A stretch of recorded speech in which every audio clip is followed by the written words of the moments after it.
Bismillahirrahmanirrahim. Assalamu alaikum students. I am Muhammad Ali and I will teach you the course of Digital Logic Design. This is the first lecture among 32 lectures. We will covering the whole course in 32 lectures and this is the first one. And in the first half of the lecture, I will discuss the course, and in the later half of the lecture we will be discussing about the number systems. So let's start with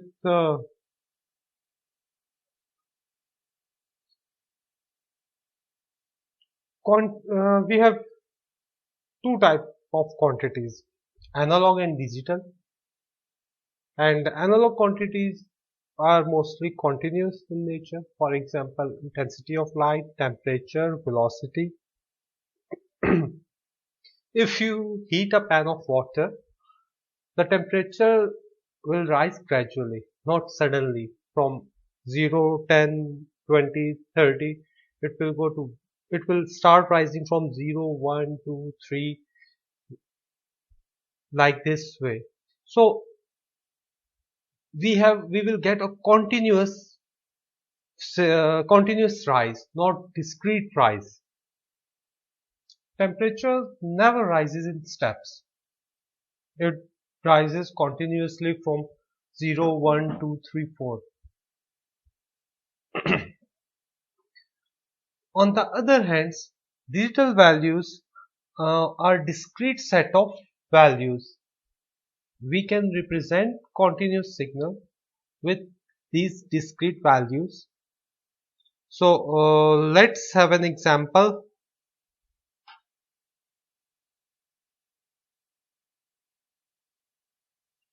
Here you can see a graph of temperature versus time. As time goes on, the temperature rises continuously from 0 to 34, and then it drops again, rise. So this is an example of a continuous signal. You can see we have continuous values like 1, 0.1, 0.2, 0.3, 0.10, then we go to 2. However, if you want to represent a discrete signals, we will take the discrete values like 1, 2, 3, 4, 5, 6 of the time versus temperature. Here, so in this graph we are representing temperature versus time using discrete set of values. Or at 1 we get 1, at 2 we get 2, at 3 we get 4, at 4, 7, 18. So we have discrete set of values, not a continuous. These discrete set of values represents the digital form of the continuous signal. If you plot that signal with discrete, you will get this kind of a signal. हम लोग discuss करेंगे आज के lecture में analogue quantity से start करेंगे. हम course को थोड़ा सा देखेंगे कि कोर्स किस तरह का है. उसके बाद हम जाएंगे नंबर सिस्टम के ऊपर. तो कोर्स में क्वांटिटीज में हमारे पास दो तरह की क्वांटिटीज है, एनालॉग और डिजिटल. एनालॉग वैल्यूज क्वांटिटीज जो होती है वो कॉन्टिन्यूस होती हैं. ठीक है, कॉन्टिन्यूस आपको वेवफॉर्म देनी है. जैसे इंटेंसिटी ऑफ लाइट है, टेम्परेचर है, वेलोसिटी है. वेलोसिटी या स्पीड है, स्पीड कभी भी आपके पास एकदम से 0 से 100 पे नहीं जाएगी. आपके पास 0, 1, 2, 3, 4 इस तरह से राइज होगी. इसी तरह टेम्परेचर है, टेम्परेचर कभी भी जब आप एक पैन रखते हैं, पानी को बॉयल करते हैं के लिए, तो आपके पास जो टेम्परेचर है वो कभी भी ये नहीं होगा कि विथ इन सेकेंड 0 to 100 पहुंच जाएगा. वो पहले 0, 1, 2 इस तरह से राइज होगा. इसी तरह इंटेंसिटी ऑफ लाइट है, इसको आप कॉन्टिन्यूस वैल्यू कहते हैं, कॉन्टिन्यूस क्वांटिटी कहते हैं. ये आप डिस्क्रीट में नहीं ले सकते हैं. ऑन द अदर हैंड, जो आपके पास डिजिटल वैल्यूज होती है, डिस्क्रीट सेट ऑफ वैल्यूज होती है ऑफ कॉन्टिन्यूस सिग्नल. जो कॉन्टिन्यूस सिग्नल को हम अगर डिस्क्रीट सेट ऑफ वैल्यू से रिप्रेजेंट करते हैं तो आपके पास एक डिजिटल ग्राफ आ जाता है, डिजिटल रिप्रेजेंटेशन आती है. इसकी एग्जांपल देख लें कि ये मेरे पास एक कॉन्टिन्यूस ग्राफ है, ठीक है, टेम्परेचर वर्सेस टाइम का। यहाँ पे मेरे पास 0.1, 0.5, 2.5 ये सारी कॉन्टिन्यूस वैल्यूज हैं। अगर मैं इसको डिस्क्रीट वैल्यूज से रिप्रेजेंट करता हूं तो मेरे पास एक डिजिटल रिप्रेजेंटेशन आ जाएगी सिस्टम की, ठीक है। 1 पे मुझे 1 मिल रहा है, 2 के ऊपर 2, 4, 6, 7। अब अगर इन वैल्यूज को देखूं 1, 2, 4, 7, 18, 34, 25, 23, तो ये डिस्क्रीट सेट ऑफ वैल्यूज है, ना कि कॉन्टिन्यूस है, ठीक है। तो ये मेरे पास एक डिजिटल रिप्रेजेंटेशन आ रही है।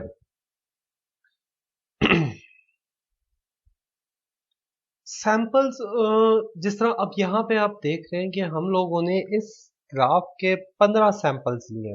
We have taken 15 samples that represent that continuous signal. और इस सिग्नल को आप देखें तो इसमें शार्प एजेस हैं, ठीक है, जबकि कॉन्टिन्यूस सिग्नल आपके पास काफी स्मूथ एजेस में आ रहा होता है। तो जो डिस्क्रीट सेट ऑफ वैल्यूज हैं वो कभी भी ओरिजिनल की अप्रोक्सीमेशन होती है, वो ओरिजिनल जैसा नहीं होगा, कॉन्टिन्यूस सिग्नल के एग्जैक्ट जैसा नहीं होगा। हाँ, हम इस अप्रोक्सीमेशन की जो प्रिसीजन है वो बढ़ा सकते हैं by increasing the number of samples, ठीक है। अगर हम नंबर ऑफ सैंपल्स को और ज्यादा बढ़ा दें, मैं 15 की जगह अगर मैं 30 सैंपल्स ले लूं इसी सिग्नल के, ठीक है, तो मेरे पास सिग्नल की रिप्रेजेंटेशन और बेहतर हो जाएगी। और अगर इस 15 सैंपल्स की जगह मैं 7 सैंपल्स ले लूं, मैं 1, 3, 5, 7 पे ले लूं, तो मेरे पास ये अप्रोक्सीमेशन और कम हो जाएगी, यानी जो मेरी रिप्रेजेंटेशन है वो उतनी ही ओरिजिनल से दूर होती जाएगी। तो अगर मेरे पास नंबर ऑफ सैंपल्स बहुत कम है ओरिजिनल सिग्नल की रिप्रेजेंटेशन के लिए, तो इस चीज को हम अंडर सैंपलिंग कहते हैं कि हमारे पास सैंपल्स, नंबर ऑफ सैंपल्स कम है ओरिजिनल सिग्नल के करीब करीब जाने के लिए। तो इस सूरत में हमें नंबर ऑफ सैंपल्स को बढ़ाना पड़ता है, ठीक है। इलेक्ट्रॉनिक प्रोसेसिंग में इलेक्ट्रॉनिक सिस्टम्स हमारे पास दो ही तरह के हैं, एक एनालॉग सिस्टम्स है, दूसरे डिजिटल सिस्टम्स है। और हम देखेंगे कि हम कैसे क्वांटिटीज को डिजिटल सिस्टम के अंदर रिप्रेजेंट कर सकते हैं। एक एग्जांपल देखते हैं, जिस तरह ये है कि मेरे पास ये एनालॉग वैल्यूज है 39 डिग्री सेंटीग्रेड, ठीक है। अब इसको मुझे डिजिटल सिस्टम में रिप्रेजेंट करना है, तो मैं डिजिटल सिस्टम में तो मेरे पास वोल्ट्स है, ठीक है, इलेक्ट्रॉनिक सिस्टम में मेरे पास वोल्ट्स है। तो मुझे बीच में कोई ऐसा सिस्टम चाहिए जो इस 39 डिग्री सेंटीग्रेड को 39 मिली वोल्ट में कन्वर्ट करे। तो ये मेरा एक डिजिटल सिस्टम होगा जिसमें मेरे पास रेफरेंस सेट हुआ है कि 1 मिली वोल्ट 1 डिग्री सेंटीग्रेड को रिप्रेजेंट कर रहा है। अच्छा, 39 डिग्री सेंटीग्रेड को तो हमने 39 मिली वोल्ट में रिप्रेजेंट कर दिया, ठीक है, ये प्रैक्टिकली मैनेजेबल है। मगर बाज दफा इस तरह होता है कि बहुत बड़ी वैल्यूज आ जाती है, जैसे अगर देखिए 6.25 इंटू 10⁻18 ये इलेक्ट्रॉन चार्ज वैल्यू है इन 1 कूलम, ठीक है। तो आपके पास जो चार्ज वैल्यूज है वही है। अगर इसको इस सिस्टम के थ्रू हम रिप्रेजेंट करें तो हमारे पास 6.25 इंटू 10⁻15 वोल्ट्स बन रहे हैं। अब ये इतने ज्यादा वोल्टेज है कि ये प्रैक्टिकली पॉसिबल नहीं है। तो डिजिटल सिस्टम्स में इन इस हाई वैल्यूज को के प्रॉब्लम्स को सॉल्व करने के लिए हम लोगों ने क्या किया, हम लोगों ने डिजिटल सिस्टम्स इस तरह के डिजाइन किए कि जिसमें दो वैल्यूज रिप्रेजेंट हमने कर दिए, ठीक है। हमने टू वोल्टेज लेवल्स रख लिए डिजिटल सिस्टम जिन पे काम कर रहे हैं। 2 स्टेट्स है हमारे पास, ऑन ऑफ, ठीक है। फॉर एग्जाम्पल ऑन के लिए लॉजिक हाई के लिए हम लोगों ने +5 वोल्ट रख लिया, ठीक है, कि इस पे लॉजिक हाई है या ये ऑन स्टेट है। और 0 वोल्ट के लिए मेरे पास ऑफ है, ठीक है, या लॉजिक लो है। तो ये हमने रख ले, इसके हिसाब से हम अगर चले तो हमारे पास अब किसी भी 2 स्टेट सिस्टम को हम इन 2 वोल्टेज लेवल से रिप्रेजेंट कर सकते हैं, जिधर ऑन ऑफ है, ठीक है। कलर डिफ्रेंसिएशन ब्लैक व्हाइट में हो रही है, ब्लैक के लिए +5 वोल्ट रख ले, व्हाइट के लिए 0 वोल्ट रख ले। हॉट कोल्ड है तो +5, 0 वोल्ट। स्टेशनरी और मूविंग, एक ऑब्जेक्ट स्टेशनरी है तो उसकी आउटपुट पे 5 वोल्ट आ रहे हैं, और अगर वो मूव कर रहा है तो उसके ऊपर 0 वोल्ट आ रहे हैं। अच्छा, अब जरूरी नहीं है कि कोई सारे डिजिटल सिस्टम्स हमारे पास टू स्टेट्स के हों। तो बाज दफा अगर we have more than two states, then how we can represent that digital system? We will use binary numbers. Using binary number system, we can represent multiple values. We can have a combination of 0 to 5 volts.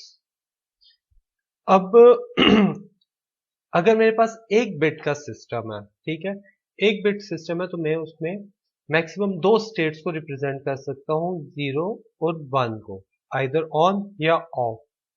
मगर अब मेरे पास अगर दो bit का system है तो मैं उसमें चार स्टेट्स बना सकता हूँ, 0 0 0 1 1 0 और 1 1।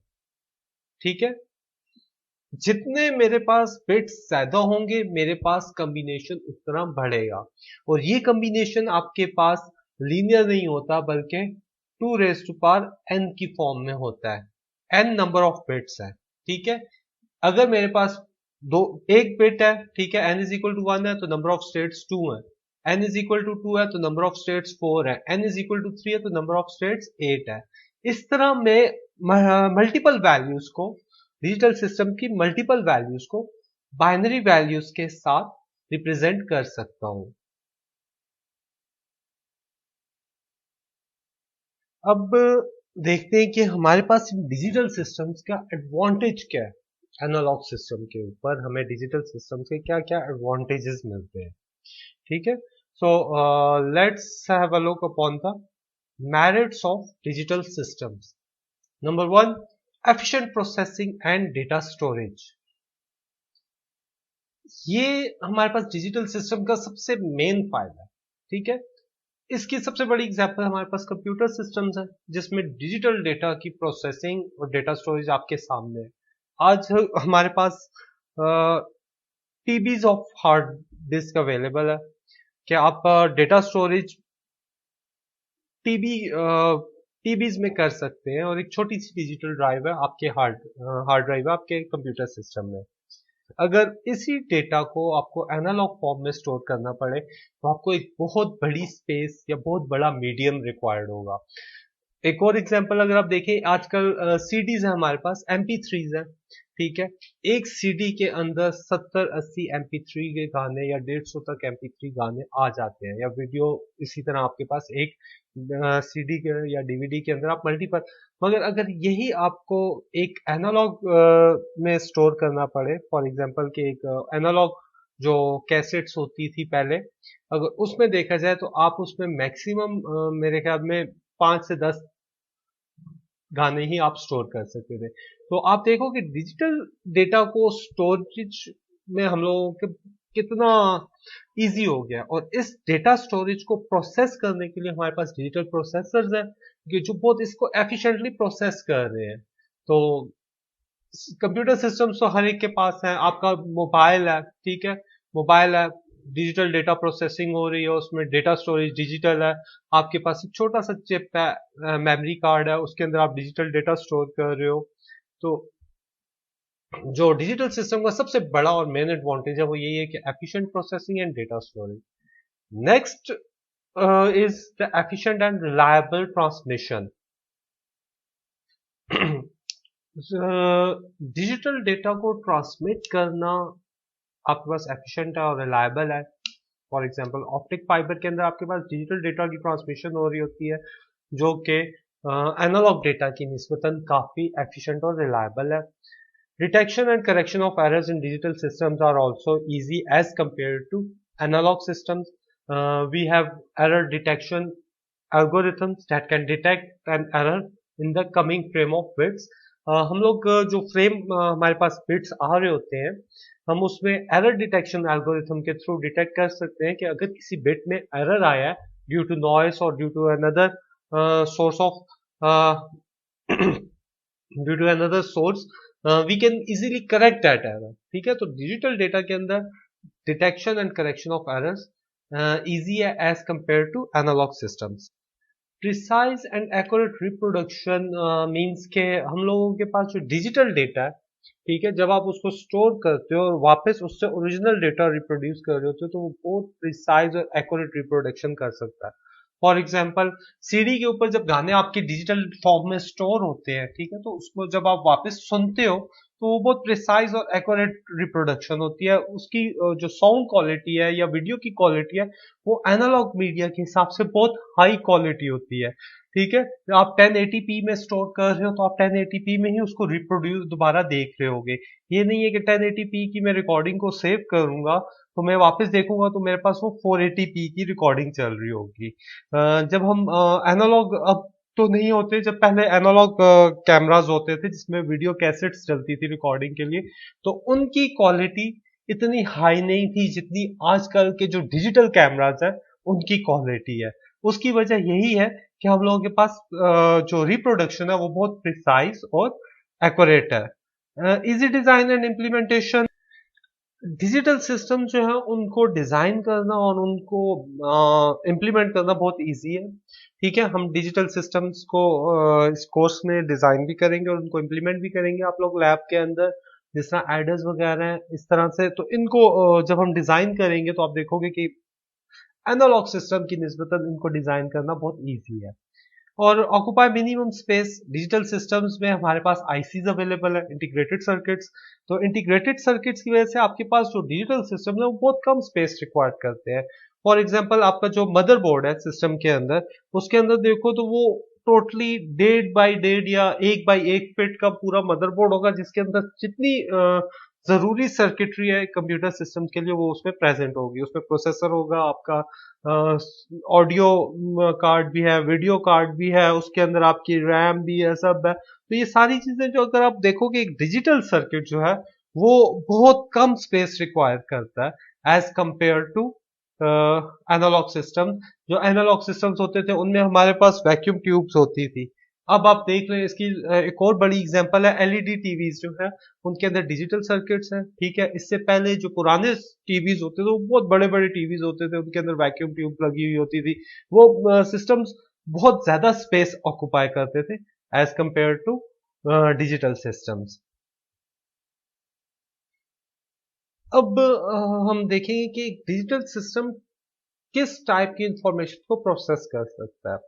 We will look how what type of information a digital system can process. A digital system can process information in the form of numbers, text, formulas and equations, drawing and pictures, sound and music. So these all written information can be represented in number systems that a digital system can represent. Numbers है 0 to 10 है, आप binary numbers के through represent कर सकते हो। Text है, text को represent करने के लिए आस्की कोड्स यूज होते हैं। इसी तरह फॉर्मूलाज और इक्वेशंस को रिप्रेजेंट हम लोग डिजिटल इक्वेशंस को और इस तरह हम इंफॉर्मेशन को डिजिटल फॉर्म में रिप्रेजेंट करते हैं बाइनरी नंबर्स के ही थ्रू। ड्राइंग्स एंड पिक्चर्स भी आपके पास बाइनरी की फॉर्म में ही एक सिस्टम में स्टोर होती हैं। साउंड एंड म्यूजिक आपके पास बहुत एफिशिएंटली हम इसे प्रोसेस कर सकते हैं डिजिटल सिस्टम्स में यूजिंग नंबर सिस्टम्स। तो ये सारी इंफॉर्मेशन हम एक डिजिटल सिस्टम के अंदर बहुत इजीली प्रोसेस कर सकते हैं। ठीक है, अब डिजिटल सिस्टम किस तरह बनते हैं? तो लॉजिक गेट्स जो हैं वो एक डिजिटल सिस्टम के सबसे मेन जो बिल्डिंग ब्लॉक्स हैं वो लॉजिक गेट्स आते हैं डिजिटल सिस्टम के। अब ये लॉजिक गेट्स कितनी टाइप्स के हैं? एंड, और, नॉट, नैंड, नॉर, एक्सऑर और एक्स नॉट। ठीक है, ये सारे लॉजिक गेट्स हैं और ये सारे लॉजिक गेट्स हमें in the form of integrated circuits available है, आईसीस की फॉर्म में अवेलेबल है। ये वो बिल्डिंग ब्लॉक्स हैं जिनको हम यूज करके एक डिजिटल सिस्टम बनाते हैं या डिजाइन करते हैं, फिर हम उसको बनाते हैं इन आईसीस की फॉर्म में। हम ये सारी चीजें इस कोर्स में यूज करेंगे कि हम कैसे इनको लॉजिक गेट्स को यूज करके एक डिजिटल सिस्टम बना सकते हैं। इसी तरह जो हम लोगों ने 7 गेट्स के पीछे नाम लिए हैं, एंड, और, नॉट, नैंड, नॉर, एक्सऑर और एक्सनॉर, इनको हम रिप्रेजेंट कैसे करते हैं?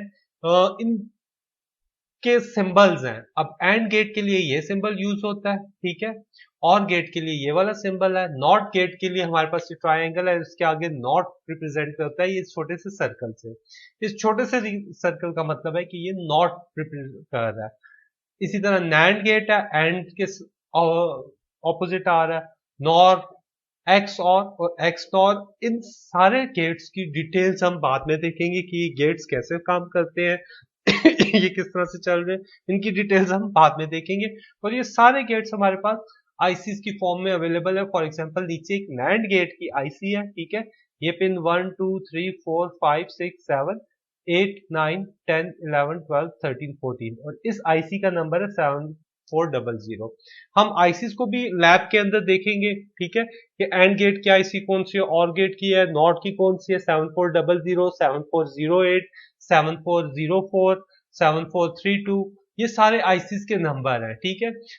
और गेट के लिए मुझे जहां तक याद पड़ता है, और गेट की जो आईसी का नंबर है वो है 7432, ठीक है, और एंड गेट जो है वो मेरे 7408 है उसका नंबर, और नॉट गेट जो है वो 7404 है।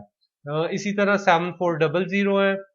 मुख्तलिफ आईसीज नंबर है। इन सारे आईसीज को हम वन बाय वन की इन डेप्थ डिटेल देखेंगे कि आईसीज की पिन कॉन्फ़िगरेशन क्या है, जिसमें आपको यहाँ नीचे नजर आ रहा है पिन कॉन्फ़िगरेशन। इसी तरह इनकी पिन कॉन्फ़िगरेशन के अलावा इनको कैसे यूज करते हैं सारा आप लैब में यूज करना इसको सीखोगे।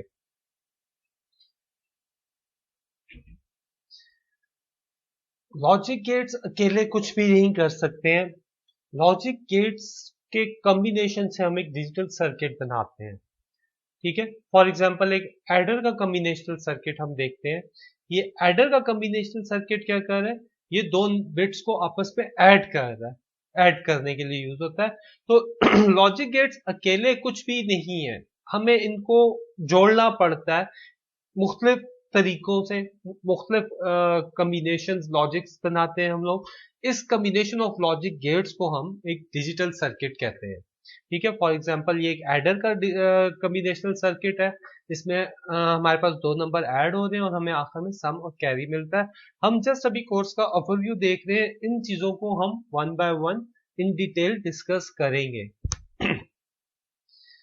फंक्शनल डिवाइसेस जो हम लोगों के पास in form of ICs available है, ठीक है, ये वो डिवाइसेस हैं जो लॉजिक गेट से बनी हुई हैं। इनके हमारे पास आईसीज अवेलेबल हैं, इनको हम डायरेक्टली यूज कर सकते हैं जिसमें एडर्स की आईसीज हैं, कंपैरेटर्स हैं, इनकोडर डिकोडर्स हैं, मल्टीप्लेक्सर डीमल्टीप्लेक्सर्स हैं।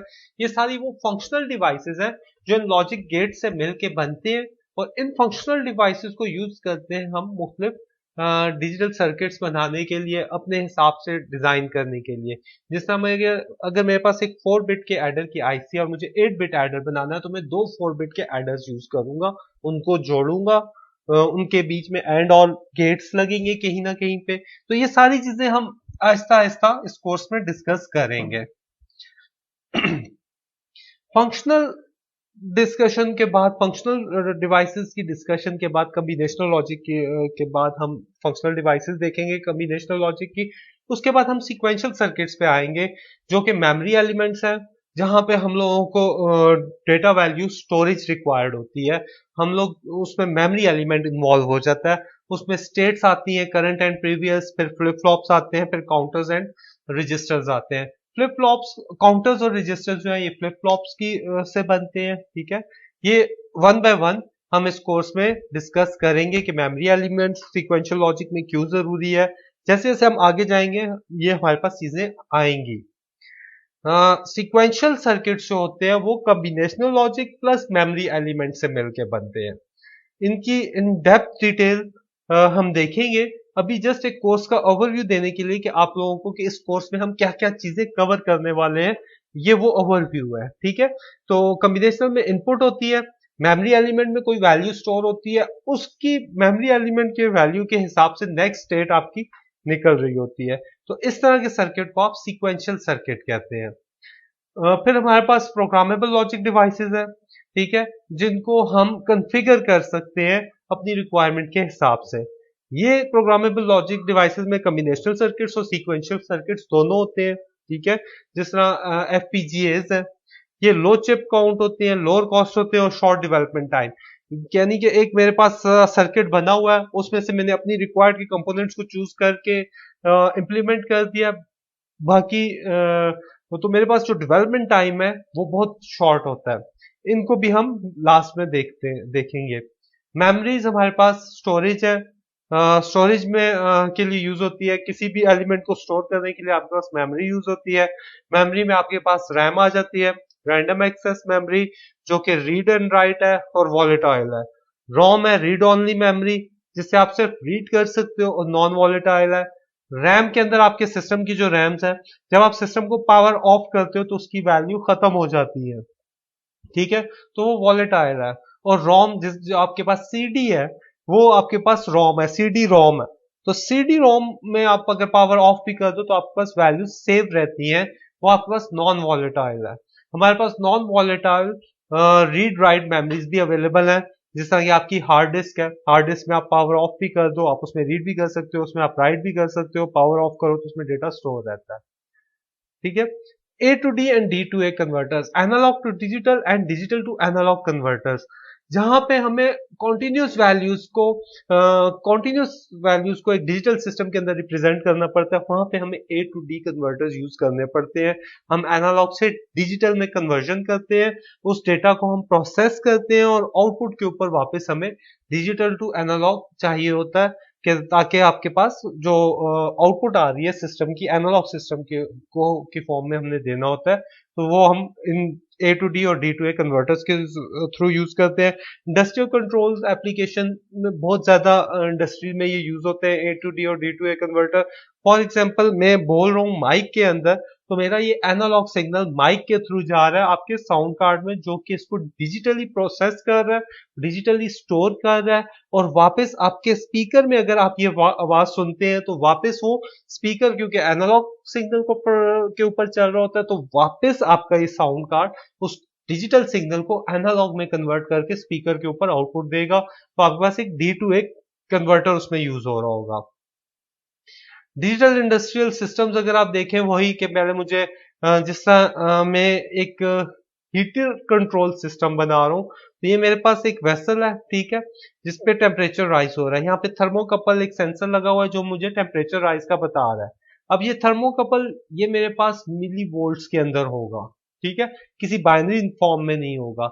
अगर जिस तरह अगर मेरे पास इसमें 2 डिग्री सेंटीग्रेड है, ठीक है, तो 2 डिग्री सेंटीग्रेड को मैं डिजिटल फॉर्म में 10 की फॉर्म में रिप्रेजेंट कर सकता हूँ, ठीक है। इसी तरह 3 है, 3 मेरे पास 11 की फॉर्म में है, 3 डिग्री सेंटीग्रेड। 4 डिग्री सेंटीग्रेड है तो 100 की फॉर्म में है। अब ये जो चीज कन्वर्ट करेगी इस वोल्टेज लेवल को इन डिजिटल नंबर में, वो ये ए टू डी करेगा, ठीक है। ए टू डी ने कन्वर्ट कर दिया, ठीक। अब डिजिटल कंट्रोल सिस्टम के पास ये डेटा आ गया, ये नंबर आ गया जी, फॉर एग्जांपल 2 डिग्री सेंटीग्रेड के हिसाब से इसके पास आ गया 01। अब डिजिटल सिस्टम उसको मेजर करेगा किसी रेफरेंस वैल्यू से कि हीट को बढ़ाना है या हीट को कम करना है। अगर मुझे मेरे जो रिक्वायर्ड टेम्परेचर है वो है 2 डिग्री सेंटीग्रेड का, तो डिजिटल कंट्रोलर एक ऐसा सिग्नल जनरेट करेगा जो कि हीटिंग कंट्रोल सिस्टम को स्टॉप कर देगा। और अगर मुझे टेम्परेचर राइज करवाना है, तो डिजिटल कंट्रोल सिस्टम एक ऐसा सिग्नल जनरेट करेगा कि जो हीटर कंट्रोल को बताएगा कि आप अपना हीट बढ़ाओ, ठीक है। तो ये डिजिटल कंट्रोल सिस्टम आप हीटर कंट्रोल से डायरेक्ट कम्युनिकेट नहीं कर सकता, क्योंकि ये वोल्टेज लेवल के ऊपर काम कर रहा है, ठीक है। अगर अब इसके ऊपर मैं 5 वोल्ट अप्लाई करूंगा तो इसका मतलब है कि जी आप इसमें हीट का लेवल 50 डिग्री सेंटीग्रेड पे ले जाओ। अब मगर यहाँ पे तो 5 वोल्ट के लिए मुझे 5 की वैल्यू देनी है 1001, ठीक है। अब ये 1001 डिजिटल कंट्रोलर ने आउटपुट कर दिया। अब डी टू ए कन्वर्टर जो है इस बाइनरी नंबर को वापस वोल्टेज में कन्वर्ट करेगा, और ये 5 वोल्ट जब हीटर कंट्रोल सिस्टम के पास आएगा तो हीटर कंट्रोल सिस्टम को पता होगा कि 5 वोल्ट, इसमें 5 वोल्ट का मतलब है कि इसकी हीट पहले अगर 2 वोल्ट के हिसाब से थी, अब 5 वोल्ट आ रहे हैं, तो आपका हीटिंग सिस्टम हीटिंग ज्यादा प्रोड्यूस करेगा। तो ये एक एग्जांपल है डिजिटल इंडस्ट्रियल कंट्रोल सिस्टम की, जिसमें A to D digital controller, D to A converter, ये सारी चीजें यूज हो रही हैं। तो यहाँ पे हमारा फर्स्ट ऑफ द लेक्चर खत्म हो रहा है, जहाँ पे हम लोगों ने देखा है कि हम कॉन्टिन्यूस सिग्नल्स को कैसे रिप्रेजेंट करते हैं, हम डिजिटल रिप्रेजेंटेशन बाइनरी कैसे करते हैं, इंफॉर्मेशन प्रोसेसिंग क्या किस तरह से होती है, लॉजिक गेट्स क्या है, कम्बिनेशनल, ये वो सारी चीजें हैं जो इस कोर्स में आपके पास आएंगी। हम स्टार्ट करेंगे अब कोर्स को। कोर्स हमारा यहाँ से स्टार्ट होता है कि number systems and codes. Number systems हमारे पास कई तरह के हैं। डेसिमल नंबर सिस्टम है जो हम लोग यूज कर रहे हैं, 0 1 2 3। केवमैन नंबर सिस्टम बहुत पुराना नंबर सिस्टम है और शायद सबसे फर्स्ट नंबर सिस्टम काउंट होता है। बाइनरी नंबर सिस्टम है, हेक्साडेसिमल नंबर सिस्टम्स है, ऑक्टल नंबर सिस्टम्स है। ये सारे नंबर सिस्टम्स हैं। तो डेसिमल नंबर सिस्टम्स को अगर देखें तो हमारे पास 10 यूनिक नंबर्स हैं 0 to 9। इसके बाद इस 0 to 9 के कॉम्बिनेशन रिपीट होते हैं, ठीक है, ये कॉम्बिनेशन ऑफ डिजिट्स है, ठीक है। अब जिस तरह 10 है तो 10 जो है वो 1 और 0 है, ठीक है। जो 1 और 0 जो है वो ऑलरेडी आपके पास हो रहा है, कॉम्बिनेशन ऑफ डिजिट्स है। पोजिशनल नंबर सिस्टम है कि एक वेट काउंट करता है नंबर का, वो उसकी जो पोजीशन है वो डिफाइन करती है कि उसका वेट क्या होगा। जिस तरह एक नीचे एग्जांपल है 275, तो 5 का वेट 0 है, 7 का वेट 1 है, 2 का वेट 2 है। अब डेसिमल नंबर सिस्टम में हमारे पास बेस 10 होती है, ठीक है, 10 यूनिक कोड्स हैं तो हमारे पास इसलिए बेस 10 है। 2 को हम multiply by 2 raise to power 10 power 2 करेंगे, plus 7 multiply by 10 raise to power 1 plus 5 multiply by 10 raise to power 0। तो ये नंबर मिलके हमारे पास 275 बनाएगा। 10 रेज़ टू पावर 0 1 होता है, 10 raise to power 10 75, 200, 10 raise to power 200 को करेगा 200, ठीक है, 70 और 5, तो 275 इस तरह से डेसिमल सिस्टम में बन रहा होता है। बेस और रेडिक्स, बेस का मैंने आपको बता दिया 10 रेज़ टू पावर 10 है और बेस होती है क्योंकि हमारे पास 10 यूनिक कोड्स आ रहे होते हैं। और वेट हमारे पास ये 10 रेज़ टू पावर 0 1 है, ये 10 है, 100 है, इसी तरह 10 रेज़ टू पावर 3 मेरे पास 1000 हो जाएगा, 10 रेज़ टू पावर 4 10,000। तो ये मेरे पास वेट्स हैं, ठीक है, जो ये वैल्यूज हैं ये मेरे पास वेट्स हैं, और ये 10 जो है ये इसका रेडिक्स है, ठीक है। तो डेसिमल नंबर सिस्टम इस तरह का, इस पे हम बहुत ज्यादा काम कर भी रहे हैं और डेली लाइफ में ये हमारे पास यूज भी हो रहा है। इसी तरह हम लोग डेसिमल सिस्टम में फ्रैक्शंस को भी रिप्रेजेंट करते हैं, ठीक है। अब फ्रैक्शंस को हम कैसे रिप्रेजेंट करते हैं, जो फ्रैक्शन का पार्ट होता है, ठीक है, जिस तरह ये एग्जांपल आपके पास आ रही है 382.91, तो ये 10 रेज़ टू पावर 0 आ गया, ये 10 रेज़ टू पावर 1 आ गया, ये 10 रेज़ टू पावर 2 आ गया, और ये मेरे पास 10 रेज़ टू पावर -1 आ गया, और ये मेरे पास 10 रेज़ टू पावर -2 आ गया। जो डेसिमल से हम इधर मूव करते हैं तो हमारे पास वेट्स जो है वो नेगेटिव में आ रहे हैं, ठीक है, 10 raise to power -1 10 raise to power -2। इसका मतलब क्या हो गया जी, 0.9, ठीक है, इसका मतलब क्या हो गया 0.01। अब इसको मैं अगर ऐड करूंगा तो मेरे पास 0.91 आ जाएगा, ठीक है। ये 10 रेज़ टू पावर -1 का क्या मतलब है, 9 डिवाइडेड बाय 10, ठीक है। 1 divided by 1 multiply by 10 raise to power -2 का क्या मतलब है, 1 डिवाइडेड बाय 100। तो ये इस तरह से मैंने ये रिप्रेजेंटेशन इनकी लिखी है, ठीक है। तो फ्रैक्शन भी डेसिमल सिस्टम में हम उसी तरह से रिप्रेजेंट कर सकते हैं रेडिक्स को और वेट्स को यूज करते हुए।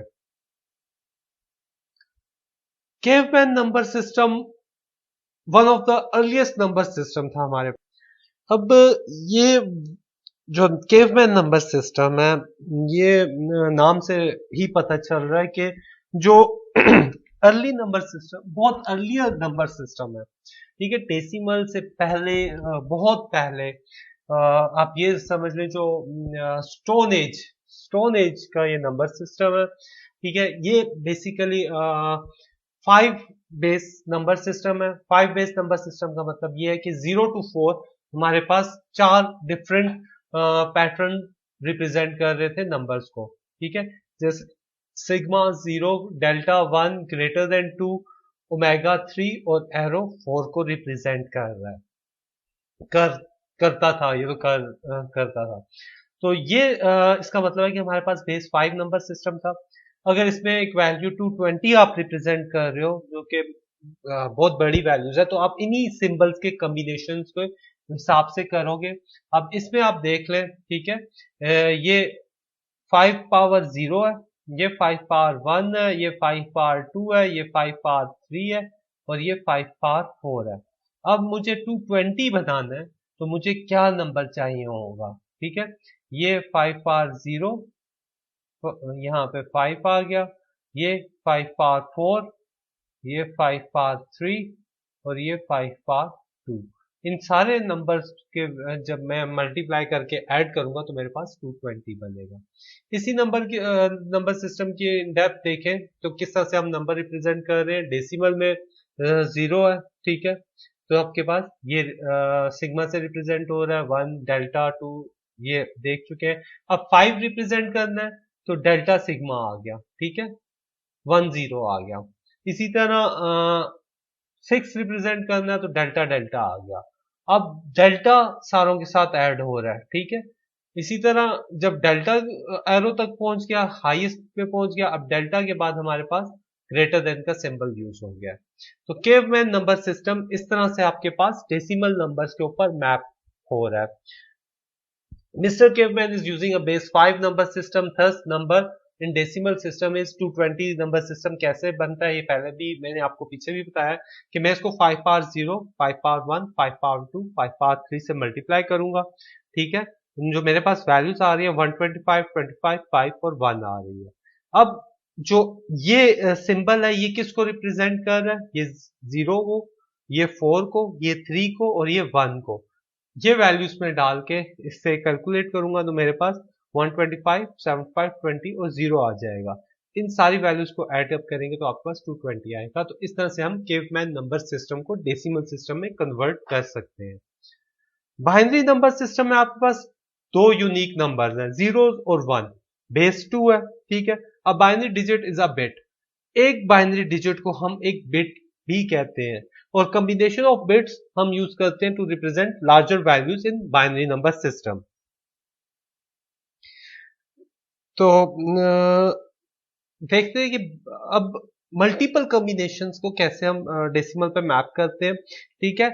डेसिमल 0 बाइनरी 0 के इक्वल होता है, डेसिमल 1 बाइनरी 1 के, 2 10 के, 3 11। तो हम इस तरह से हमारे पास मैपिंग होती है। जिस वैल्यू 10 है तो हमारे पास 1010 आ रहा है। अब ये डेसिमल वैल्यू कैसे कन्वर्ट होती है? अब वहां पे वही चीज है कि हम इसको 2⁻0, 2⁻1, 2⁻2, 2⁻3 करके वेट्स में जो वैल्यूज है उनको हम मल्टीप्लाई करके एड अप करेंगे तो आपके पास डेसिमल नंबर आएगा। और डेसिमल नंबर को हम डिवीजन बाय 2 का मेथड यूज करते हैं तो हमारे पास बाइनरी निकल आता है, ठीक है। जिस तरह अब ये एक एग्जांपल है 10011 स्क्वायर, ये ये जो आपके पास सबस्क्रिप्ट में नजर आ रहा है 2, ये इसका मतलब है कि इसकी बेस 2 है, ये बाइनरी नंबर सिस्टम है, ठीक है। ये मेरे पास 2 जो है ये रिप्रेजेंट कर रहा है, ये बाइनरी नंबर सिस्टम है। और यहाँ पे ये जो 10 है ये रिप्रेजेंट कर रहा है कि ये डेसिमल नंबर सिस्टम का नंबर है। 19 in decimal number system is equal to 10011 in binary number system. अब ये इसके इक्वल कैसे है? वो वही मेथड है जो हम पहले यूज कर रहे हैं, 2 raise to power 0, 2 raise to power 1 multiply by 2 raise to power 2, 2 raise to power 3, 2 raise to power 4, ठीक है। 1 multiply by 2 raise to power 4, 0 2 0 और 1। तो ये 0 वाली वैल्यूज वैसे ही 0 से मल्टीप्लीकेशन, आप किसी भी चीज को 0 से मल्टीप्लाई करो उसका रिजल्ट 0 ही आएगा। आपके पास ये दोनों वैल्यूज हट जाएंगी। हम सिर्फ इनको देखते हैं, 2 रेज टू पावर 4 आपके पास 16, 2 raise to power 1 equals to 2 और ठीक है, 16 और 2 raise to power 1 equals to 2 और ये 2 raise to power 0 equals to 1। तो आपके पास 16, 1 और 2, इनको 16 0 0 हमारे पास वैसे ही 0 result, 16 plus 2 plus 1 equals to 19। तो इस तरह से हम एक बाइनरी को डेसिमल के अंदर रिप्रेजेंट कर सकते हैं। फ्रैक्शंस, फ्रैक्शंस को उसी तरह जिस तरह हम डेसिमल में 10 रेज टू पावर -1 था, इसमें 2 raise to power -1, 2 raise to power -2 और 2 रेज टू पावर -3 आ जाता है। ठीक है, अब ये सॉरी ये तो 10 रेज टू पावर था, तो मेरे पास यहाँ पे आएगा 2 raise to power -1, 2 raise to power -2 और 2 रेज टू पावर -3। ठीक है, तो अब इस पार्ट को उसी तरह 2 raise to power 0, 2 raise to power 1, 2 raise to power 2 और 2 रेज टू पावर 3 आ रहा है।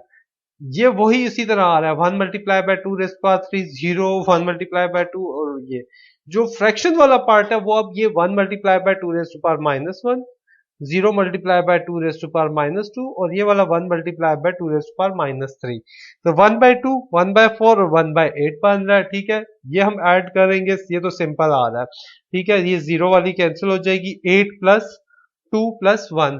ठीक है, तो 8 प्लस 2 10, 10 प्लस 1 11, तो 11 आ गया मेरे पास।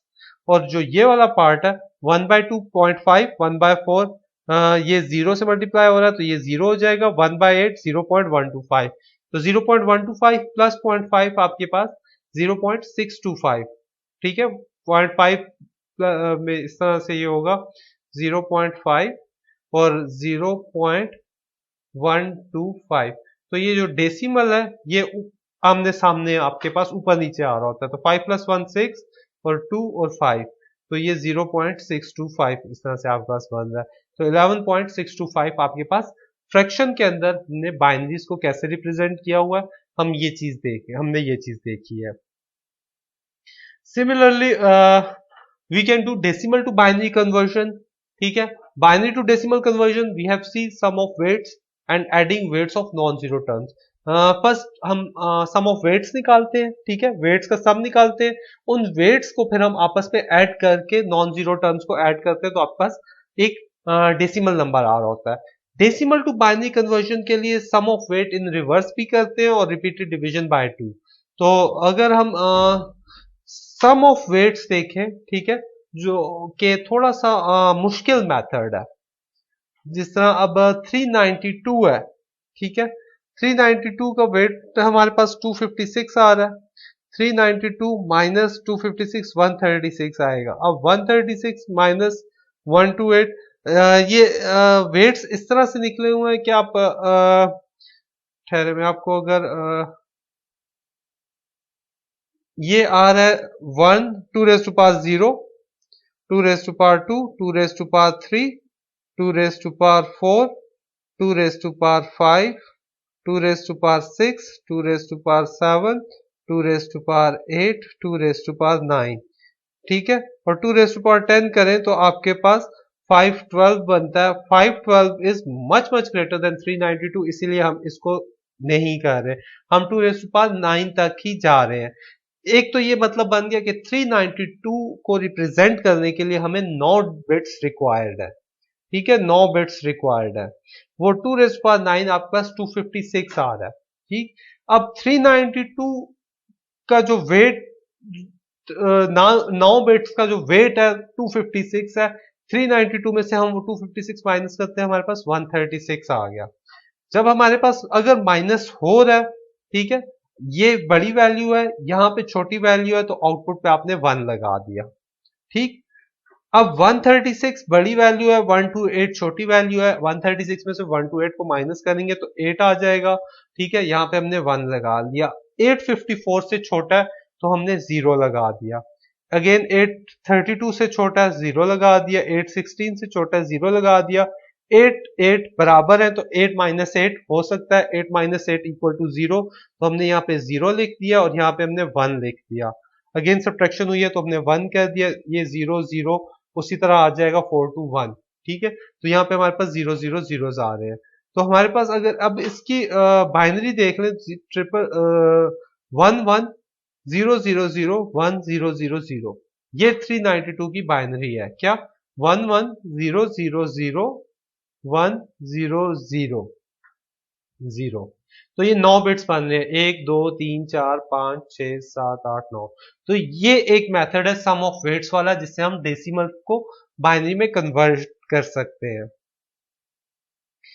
ठीक है, दूसरा मेथड आता है बाइनरी टू डेसिमल कन्वर्जन। अब टर्म्स हम बाइनरी टू डेसिमल कन्वर्जन कर रहे हैं वो ये हम पहले भी कर चुके हैं। ठीक है, जिसका मेरे पास एक नंबर है 10011, 2 बेस 2 का है, इसको हमने बेस 10 में करना है, तो हम 1 वो 2 0, 2 1, 2 2 3, 2 4। अब ये जीरोज वालों को हम नॉन जीरोज वैल्यूज को कैंसिल कर देंगे, सिर्फ जो नॉन जीरो वैल्यूज है वो लेंगे, जीरोज वाली हम वैल्यूज छोड़ देंगे। तो हमारे पास 2 4, 16, 0, ठीक है, 2 4, और 2 1 आता है, ये 0.2 नहीं है, ये 4 है, ठीक है। 16, नहीं सॉरी, ये 0 नहीं है, ये 2 है, ठीक है। 16, 0, 0, 2 एंड 1, ये कॉमा है, ये पॉइंट नहीं है। तो 16 + 2 18 + 1 19, तो ये बाइनरी जो है हमारे पास वो 19 की बाइनरी है, ठीक है। और अगर डेसिमल में देखेंगे तो वो अगेन हम लोगों ने डेसिमल में देखा हुआ है, 1/2, 1/4, 1/8, तो 1/4 कैंसिल हो जाएगा, हम 1/8 को ही लेंगे, हम इसको ऐड अप करेंगे, तो आपके पास 11.625 आ जाएगा। तो यहाँ पे हमारा फर्स्ट लेक्चर जो है वो खत्म हो रहा है। फर्स्ट लेक्चर के अंदर हमने कोर्स का ओवरव्यू देखा है, हमने बाइनरी नंबर सिस्टम को देखा है, हम कैसे एक बाइनरी को डेसिमल से कैसे हम बाइनरी में कन्वर्ट करते हैं, हम बाइनरी से कैसे डेसिमल में कन्वर्ट कर सकते हैं। हमने एक मेथड देखा है, एक मेथड हम रिपीटेड डिवीजन बाय 2 हम नेक्स्ट उसमें लेक्चर में कवर अप करेंगे। इस लेक्चर से कोई भी क्वेश्चन हो तो वो आप कल के सेशन में मुझसे पूछ सकते हैं। तब तक के लिए अपना ख्याल रखिएगा। अल्लाह हाफिज।